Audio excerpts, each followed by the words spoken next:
کیا ہوگا اگر ہم چاند پر بہت ہی طاقتور نیوکلیئر میزائل پھینکیں؟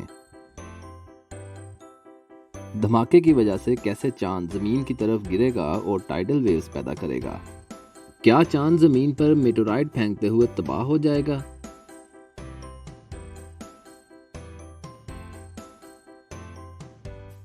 کولڈ وار کے دوران چاند بہت سے ملکوں کی توجہ کا مرکز تھا۔ وہ چاہتے تھے کہ وہاں کوئی ملٹری بیس بنائی جائے۔ تو یو ایس ایئر فورس نے اس بارے میں کافی سیریس اسٹڈی کی کہ چاند پر ایٹم بم کے حملے سے کیا ایفیکٹ ہوگا۔ یہ اسٹڈی کافی بورنگ تھی، تو چلیں ہم اپنی امیجنیشن اور اینیمیشن سے دیکھتے ہیں کہ اگر 100 میگا ٹن کا نیوکلیئر ویپن چاند پر گرایا جائے تو اس سے کیا ہوگا۔ ہم کچھ بہترین ایسٹروناٹ کو چاند کے پاس رکھیں گے تاکہ وہ یہ سب کچھ آبزرو کر سکیں۔ چلیں اب بٹن کو دباتے ہیں اور وقت کو سلو کر دیتے ہیں۔ پہلے کچھ سیکنڈ کے لیے تو ویپن کے باہر کچھ بھی خاص نہیں ہوگا، لیکن اسی دوران high explosive material radio active metal کو شاک ویو سینڈ کرے گا، جس سے یہ اتنا کمپریس ہو جائے گا کہ ایک نیوکلیئر فشن چین ریئیکشن کو سٹارٹ کر دے گا۔ پہلی سٹیج میں بنا ہوا 100 million degree centigrade plasma دوسرے سٹیج کو شروع کرے گا، جس سے ایٹامک فیوژن ریئیکشن ہوگا۔ بہت کم وقت میں ہمارا ویپن کائنات کی گرم ترین چیزوں میں سے ایک ہوگا۔ تقریباً 10 سیکنڈز کے بعد پوری کائنات کو پتہ چل جائے گا کہ کہیں کچھ ہوا ہے، کیونکہ بم گرتے ہی چاند کی سروس کسی جلتے ہوئے ستارے کی طرح ہو جائے گی۔ ابھی تک تو سب ٹھیک ہے، لیکن جو کچھ ابھی ہوا ہے وہ زمین کی نسبت کافی مختلف ہوگا، کیونکہ یہاں ایک بہت بڑا ڈفرنس ہے اور وہ ہے ایٹماسفیئر۔ جیسے ہی یہ پھٹے گا تو خطرناک ایکس ریز، تھرمو فوٹونز اور ہیٹ ویوز تیزی سے ہر ڈائریکشن میں پھیلنا شروع ہو جائیں گی۔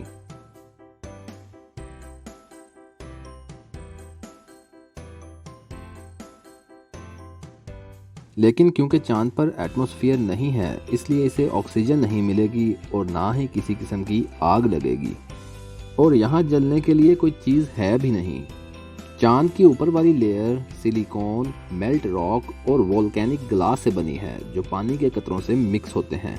جب یہ ایکسپلوژن سے گرم ہوتے ہیں تو ایکسپلوژن سے نکلنے والی ریز اس کو ویپورائز کرتی ہیں۔ اگر کوئی ایسٹروناٹ 50 کلومیٹر کی دوری سے یہ سب کچھ دیکھ رہا ہے تو وہ فرائی ہو جائے گا۔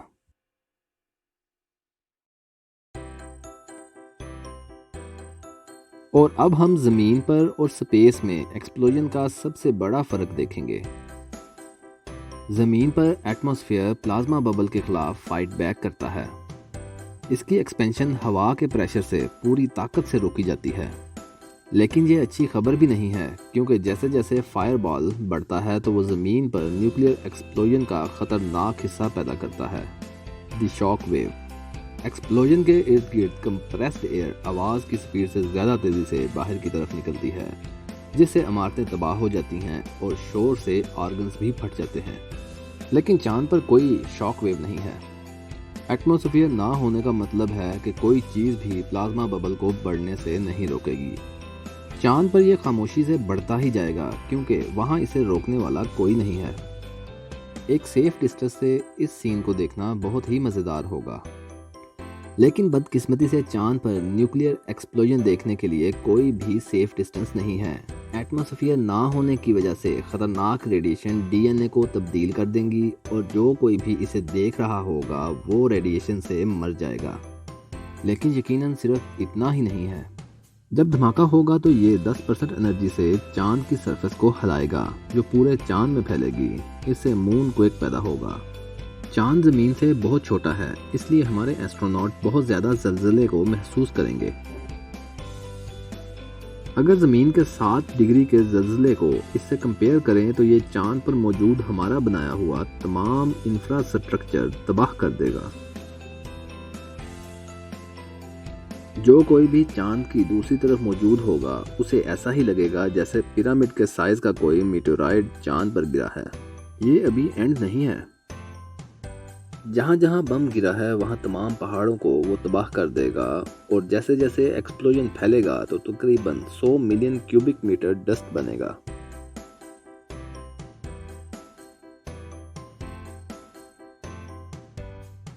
یہ ڈسٹ ہر ڈائریکشن میں پھیلے گی۔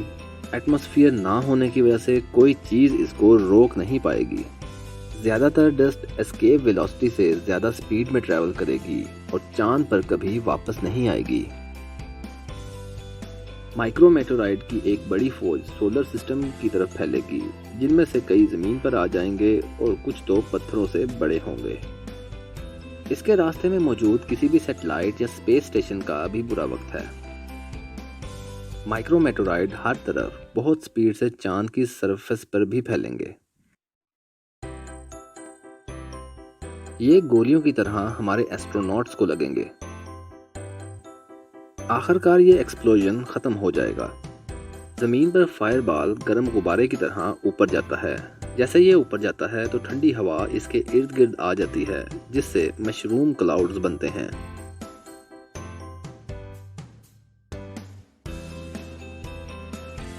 لیکن چاند پر ایٹماسفیئر نہ ہونے کی وجہ سے کوئی مشروم نہیں بنتا۔ جیسے جیسے یہ بڑا ہوتا ہے ویسے ہی ٹھنڈا ہوتا جاتا ہے اور آگے بڑھنے کے لیے اس کی انرجی بھی کم ہوتی جاتی ہے۔ بٹن دبانے کے کچھ ہی سیکنڈز میں ببل بنتا بھی ہے اور ختم بھی ہو جاتا ہے۔ زمین سے دیکھنے پر ایسا لگے گا جیسے چاند پر کوئی سٹار بنا ہے اور ساتھ ہی غائب ہو گیا ہے۔ وہ ڈسٹ جو چاند سے باہر آ گئی ہے وہ سورج کی روشنی سے کچھ دیر کے لیے چمکے گی، اور جو کوئی بھی اسپیس میں زندہ بچا ہے اس کے لیے یہ بہت ہی خوبصورت ہوگا۔ چاند کے آربٹ کا کیا ہوگا؟ نارملی یہ چینج نہیں ہوگا۔ دھماکے سے چاند کو موو کرنا ایسا ہی ہے جیسے کسی ٹرک کو اس پر دھماکہ کروا کر موو کروایا جائے۔ چاند پر کیا گیا یہ دھماکہ یقیناً کافی بڑا ہے، لیکن اسپیس اس سے بھی بہت بڑی ہے۔ ہمارے اس دھماکے سے صرف چاند پر ایک گڑھا ہی بنے گا، لیکن جو کوئی بھی چاند پر موجود ہے وہ اپنا کام نہیں کر سکے گا۔